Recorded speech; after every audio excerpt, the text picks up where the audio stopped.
A wani bidiyo da ya wallafa, El-Rufa'i ya tabbatar da kamuwa da COVID-19 ga jama'ar jihar Kaduna. Earlier this week, I submitted a sample for the COVID-19 test. The result came in this evening, and I regret to say that it is positive. According to the protocols for managing COVID-19, I'm in self-isolation as required by the case management guidelines and guidelines for disease control.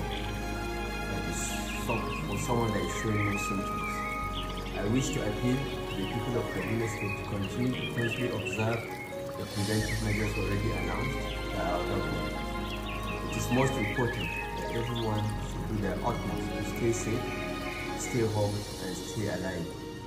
The Deputy Governor is in charge of our task force on COVID-19. I will continue to issue statements from time to time. Thank you very much.